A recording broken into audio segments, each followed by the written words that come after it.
आज हम एक ऐसे विषय पर चर्चा करने जा रहे हैं जो हम सभ्य हैं, हम मानव हैं, हमारे पास चेतना है, हम विवेकशील हैं और हम सबसे अग्रणी पंक्ति में खड़े हैं जैसी बातों में बहुत ही महत्वपूर्ण माने जाते हैं।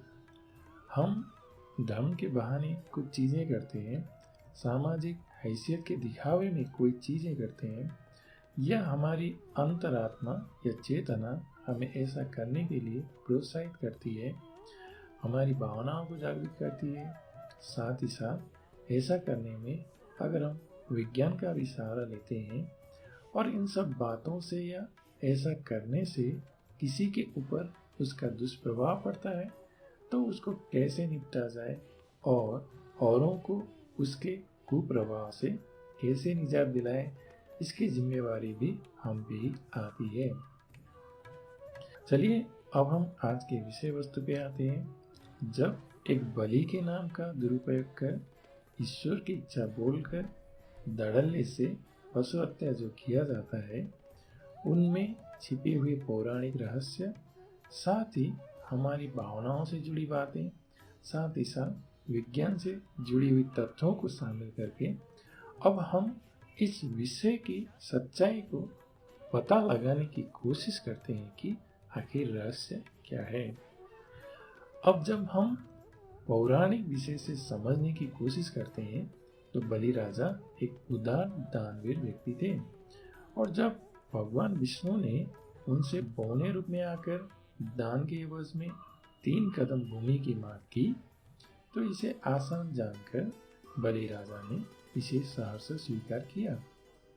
फिर बौने दिखते विष्णु जी ने जब एकाएक अपना आकार बड़ा कर दिया तो उनकी सारी जगह कम पड़ गई और अपने वचन को निभाने के लिए उन्हें अपने ऊपर ही पैर को रखने देकर अपना दान पूरा करना पड़ा था, क्योंकि उनके पास और कोई जमीन उपलब्ध नहीं था। अपने वचन की लाज रखने के लिए उन्होंने सब कुछ गंवा दिया और इससे भी बढ़कर उन्होंने विष्णु जी के पैरों तले खुद को हमेशा बैठे रखना पड़ा। इसीलिए जब त्याग या दान की बातें आती है तब बलि राजा को समझा जाता है। वास्तव में बलिदान का अर्थ बलि राजा की भांति दान देने की शक्ति या सामर्थ्य को समझा जाता है, और दान के अर्थ व प्रसंग में बलि को पर्याय के रूप में लिया जाता है और अवश्य लिया जाना चाहिए। दान को हमेशा सबसे अच्छा धर्म माना गया है और भगवान को बहुत ही प्रिय है।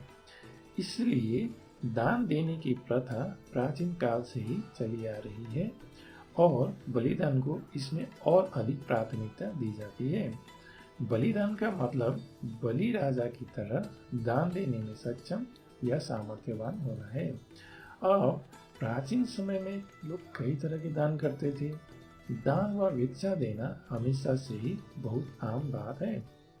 उदाहरण के लिए यदि मैं 1000 रुपये कमाता हूँ और 100 रुपये देता हूँ तो ये दान है, लेकिन इससे बहुत ही उच्च स्तर के दान मात्र ही बलिदान कहलाता है। और सबसे महत्वपूर्ण और अग्रणी स्तर में क्या है कि जो ये मानव शरीर है वह हमें सबसे प्रिय है। ठीक है, लोग अपने शरीर से ज्यादा किसी को प्यार भी नहीं करते हैं, और जब लोगों को समस्या होती है तो वे खुद को आगे रखने से ही झिझकते नहीं है। इसीलिए आत्मा और प्राण सबसे मूल्यवान संपत्ति के रूप में माना गया है, क्योंकि लोग जान बचाने के लिए कई काम, तरकीब और कोशिशें करते हैं। अब जो प्राण को ही दान, त्याग या उपहार में दे देता है उस सर्वोत्कृष्ट त्याग को बलिदान कहा गया है, क्योंकि इससे बड़ा कोई उपहार व दान तो संभव हो ही नहीं सकता है। इसीलिए प्राचीन काल में लोग क्या करते थे कि वे अपने शरीर को ही भगवान को समर्पित कर देते थे, तो इसे बलिदान कहा जाने लगा। उस उच्च कोटि के त्याग या बलिदान का अर्थ भी है। आत्मसमर्पण करने का मतलब आत्महत्या करना जैसा कोई अभिप्राय नहीं है। प्राण साधना की उपासना में मगन होकर भी लोकहित और दुर्लभ ज्ञान के प्राप्ति की खातिर अनंतपुर के विचरण में एकाएक समर्पित होकर हो जाने से भी दान स्वरूप जा सकता है और कुछ चीजें त्याग करके भी दान दिया जा सकता है। और जो दान प्राण को देकर किया जाता है उस त्याग को ही बलिदान कहते हैं। लेकिन बलिदान इस तरह शुरू होकर बाद में जब दैवीय ज्ञान का पतन हुआ तो लोगों ने स्वार्थ बसाकर अन्य विकल्पों को चुनना शुरू किया। लोगों ने अपने बदले अपने बड़े बेटे की बलि देना शुरू कर दिया, जिसे बाद में बदलकर निर्वासन में भेजने की रीति बनी, जिसमें जनेऊ पहनाकर भगवान की सेवा में बड़े बेटे को समर्पित किया जाने लगा। लेकिन बाद में उसमें भी समझौता किए गए। आते आते एक समय में उन्होंने कहना शुरू कर दिया कि सबसे प्रिय चीज मेरी जानवर भी है, मेरा अनंत प्रिय है वो, क्योंकि मैंने इसे बहुत स्नेह से पाला है, अपने बेटे की तरह पाला है, कहकर जानवरों की बलि के रूप में इस्तेमाल किया जाने लगा। अब जानवर को बलिदान के रूप में इस्तेमाल करने से क्या हुआ कि अब उसमें जितना अपने शरीर के प्रति प्यार का आभास है, जितना अपने बेटे के शरीर के प्रति मोह लगाव है, उसी अंदाज में एक जानवर के प्रति आदमी की आसक्ति हो नहीं सकती। यह न होने की वजह से क्या हुआ कि जो परंपरा एक उत्कृष्ट भगवान प्रेम और धर्म में आश्रित होकर विकसित हुआ था वो विपरीत बनते चला गया। अब जितने भी जानवरों की बलि दी जाती है उस बलिदान का कोई मतलब नहीं है, क्योंकि उस जीव के लिए हमारे अंदर न कोई अपनत्व और न ही अपने बेटे की तरह उसी दर्जे का प्यार मौजूद है और न ही उतना जुड़ाव दिखता है जिससे हमें उसे खोने पर कोई महत्वपूर्ण चीज खोने का आभास हो। तो बलिदान जो हम भगवान को अपना प्रेम दिखाने की हैसियत से करते हैं और इस मासूम की बलिदान में उस प्यार की झलक कहीं भी नजर नहीं आती है।